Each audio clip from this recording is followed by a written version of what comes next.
नमस्कार, अभिजित भारत मधून मी रोशनी लोखंडे आणि आपण बघत आहात ARIPL प्रस्तुत न्यूज वाइब्स। नवीन शैक्षणिक सत्रात विदर्भातील शाळा येत्या 23 जून रोजी सुरू होणार आहे, परंतु महाराष्ट्र राज्य शिक्षण संस्था महामंडळाने शैक्षणिक संस्थांना 23 जून रोजी शाळा सुरू न करण्याचे आवाहन केले आहे। सरकारकडे असलेल्या प्रलंबित मागण्या मान्य न झाल्यास शाळा अनिश्चित काळासाठी बंद ठेवण्याचा इशारा देण्यात आला आहे। महाराष्ट्र सरकारने पुन्हा एकदा जुन्या वाहनांवर हाय सिक्युरिटी रजिस्ट्रेशन प्लेट बसवण्याची अंतिम मुदत वाढवली आहे। आता वाहन मालकांना 15 ऑगस्ट पर्यंत वेळ देण्यात आला आहे। त्यानंतर 16 ऑगस्ट पासून वाहतूक विभागाकडून कारवाई सुरू केली जाणार आहे। पश्चिम बंगालच्या पुरुलिया जिल्ह्यात भीषण अपघातात लग्न समारंभातून परतणाऱ्या 9 जणांचा जागीच मृत्यू झाला। पहाटे भरधाव ट्रकने कारला जोरदार धडक दिल्याने हा अपघात घडला। या अपघातात कारचा पूर्णपणे चक्काचूर झाला आहे।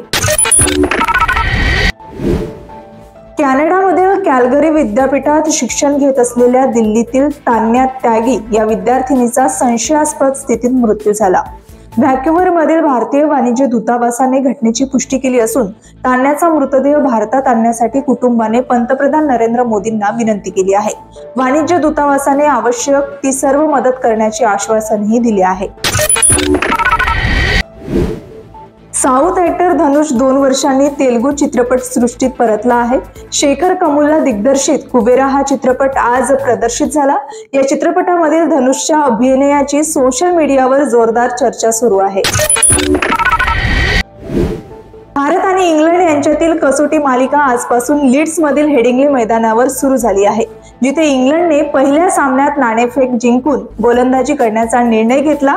या सामन्यात अष्टपैलू शार्दुल ठाकूर 540 दिवसानंतर कसोटी संघात परतला आहे, तर तरुण फलंदाज साई सुदर्शनला पदार्पणाची संधी मिळाली आहे। तर ही होती आजची न्यूज वाइब्स। आपण पुन्हा भेटूया नवीन घडामोडींसह।